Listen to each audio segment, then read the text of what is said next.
información comenzó a cobrar fuerza en redes sociales. Comenzaron a mostrarse evidencia de un supuesto esquema de una estafa que pudo haber originado ya, no se sabe el monto real o exacto, Iván, pero unos 30 millones de dólares y muchas víctimas que no están siendo visibilizadas o por decisión propia o porque todavía no hay denuncia. Aparecen montos, nombres, cómo funcionaba el esquema. Lo cierto y lo concreto es que después de varios días, ahora lo que se sabe es que la Secretaría de Prevención de Lavado de Dinero tomó esas denuncias de redes sociales y va a iniciar una investigación. Ya tenemos algunos primeros detalles de lo que pudo haber ocurrido. Así es, señor. Desde la CEPRELAT ya confirmaron la existencia de una investigación luego de que hayan aparecido no una, sino varias denuncias de víctimas, personas físicas, que cayeron en este nuevo mega esquema de estafa que no fue descubierto, que no fue captado por las autoridades de control, los organismos de control, llámese CEPRELAT, Banco Central del Paraguay.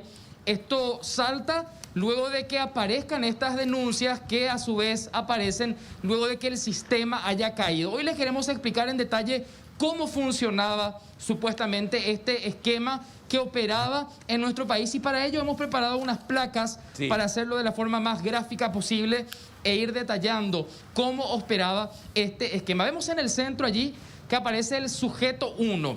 Este sería el creador de la estafa que, atención, ya fue identificado por los investigadores.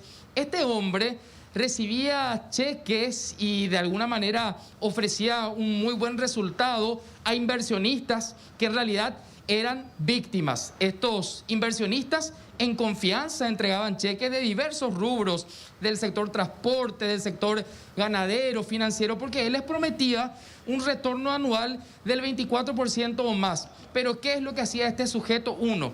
Entregaba estos cheques a un clan usurero que a su vez entregaba efectivo que era utilizado por el creador de la estafa para pagar estas tasas de intereses que hacían que los inversionistas comiencen a confiar, y es así que aparecían más y más inversionistas que en realidad eran más víctimas, señor.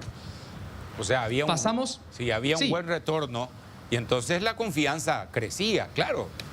Sí, señor. Claro, y pagaban esto, un 24% de tasa anual o más, lo que para cualquier inversor es una cifra totalmente apetecible. Normalmente esto suele ser en el mercado, digo, 15, 20% de retorno, y esto superaba el 24%, llegaba al 30% incluso en algunos de los casos, y cada vez había más inversionistas. Pero atención, ¿en qué momento cae este esquema? Y pasamos a la siguiente placa. Cuando este clan usurero, el que daba efectivo a cambio de estos cheques, cae tras la intervención de la justicia y por ende este esquema ya no tenía liquidez. Los inversionistas ya no recibían la tasa de interés y en ese momento entonces quiero mi inversión inicial, aquel primer monto que yo te entregué, y ese monto ya no existía. Era una estafa, evidentemente. Ahora se preguntarán, pero ¿cómo funcionaba este esquema de estafa? Por eso tenemos una pirámide que es conocida como el esquema de Ponzi a nivel mundial, que básicamente es que el sujeto 1, el que aparece allí arriba de la pirámide en rojo, este pagaba altas tasas de interés a los primeros inversionistas y así se ganaba la confianza de otras víctimas. Claro. Pero en realidad estos últimos operadores del esquema siempre terminaban perdiendo porque ya no habían otros inversionistas que puedan seguir sosteniendo con su inversión la producción de una supuesta tasa de interés. Así funciona este esquema Ponzi, un esquema ilegal que aparentemente pudo funcionar con éxito en nuestro país. Todo esto pudo haber generado un agujero de 30 millones de dólares o más incluso. Lo dice el propio ministro de la CEPRELAT, quien nos confirmaba hoy estos datos y la exigencia de la investigación, la existencia de esta investigación. Manejan los datos con mucho sigilo porque también hay datos financieros y bancarios que no pueden ser revelados, pero me gustaría que escuchen al ministro de la CEPRELAT, quien confirma esta investigación y también da algunos detalles sobre qué es lo que se está investigando.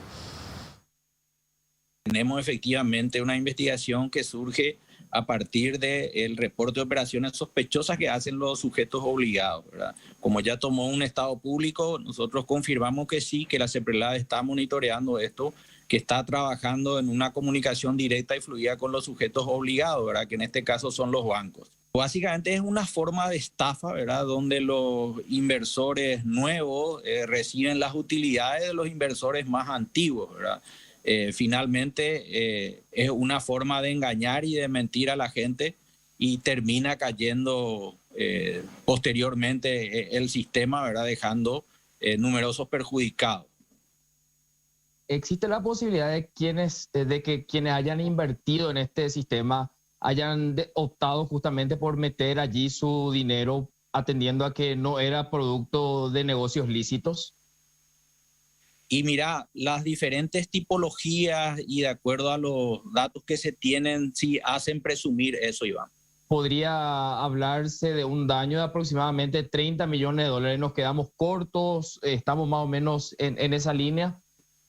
Es una suma estimada, estás en lo correcto, pero no se puede descartar que esa suma pueda ser ampliada. Bueno, ¿cómo funcionaba? Es importante reiterar. Este es un esquema que funcionó en varias oportunidades, no solamente en Paraguay, en el mundo se conoce como esquema Ponzi. Y el retorno es entusiasma tanto, Iván, porque los primeros resultados muestran no solamente el retorno de tu capital, sino también del interés. En la segunda o tercera entrega crece el monto del interés, pero te devuelven el interés. Entonces los antiguos ya no tienen su capital porque está trabajando y lo que le llega es el interés, que probablemente sea su propio dinero. Pero después, ¿cómo se explica que cae? Y ya lo decías vos, el que manejaba el efectivo es el que desaparece del mapa y entonces todo se viene abajo. Por eso es importante explicar otra vez cómo funcionaba, Iván. Así es, y es por eso que nos fijamos nuevamente en este sujeto 1, que lo denominamos así, reitero, los investigadores ya lo tienen identificado y es el creador de la estafa. Este recibe los cheques de los inversionistas que en realidad son víctimas y a su vez entrega estos documentos al usurero que entregaba efectivo con el que él podía mover esta rosca mafiosa y sostener el esquema pagando esas altas tasas de intereses. El problema es que esas altas tasas de intereses no se pagaban porque tu dinero esté trabajando en algún tipo de negocio. Hablamos de 24% o más. El problema es que Iván, la plata de otros inversores es lo que en realidad se estaba utilizando para pagarte el interés. A ver, los cheques quedaban en poder del usurero, que era el que daba el efectivo. Efectivamente, y el usurero de hecho necesitaba estos cheques, estos documentos para sostener otro tipo de negocios, pero este ya no tenía forma de seguir otorgando liquidez al esquema una vez que la justicia prácticamente lo saca de la jugada, lo cercena, ya no podía seguir efectivizando estos montos y por ende el esquema ya no funcionaba. Claro. Y es el momento en que se da la desaparición del usurero.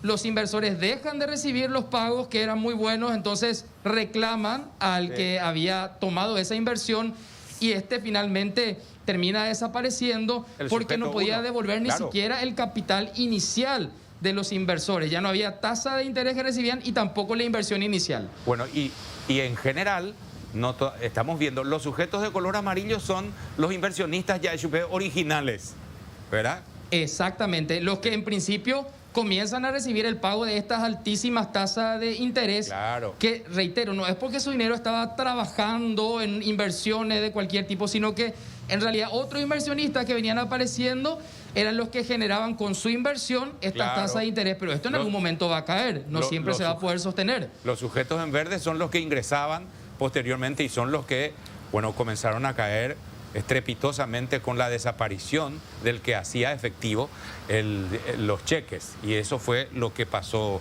en este caso. Entonces está abierta la investigación acerca del tema. ¿Quiénes más opinaron acerca del asunto?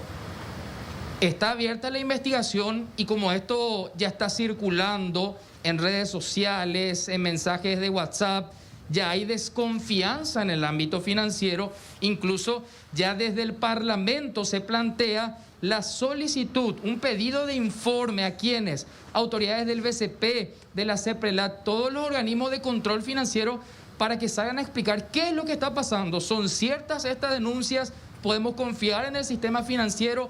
¿Existió este mega nuevo esquema de estafa? El senador Jorge Querey es uno de los que está opinando al respecto y dice que a través de la comisión permanente ya en la próxima semana harán este pedido de informe si es que antes no lo hacen las autoridades correspondientes. Escuchemos al senador.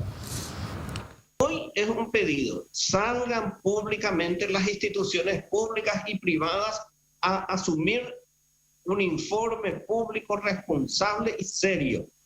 Si así no lo hicieren, va a seguir aumentando esta incertidumbre con respecto al manejo y a la capacidad de control o a la voluntad o a la eventual complicidad de estos sectores, ¿verdad?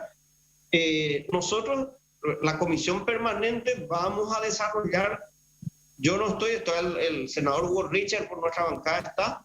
Hoy conversé con él con la posibilidad de que en el curso de la próxima semana, salvo que haya aclaraciones muy contundentes, hagamos sendos pedidos de informes para saber con precisión qué es lo que está ocurriendo.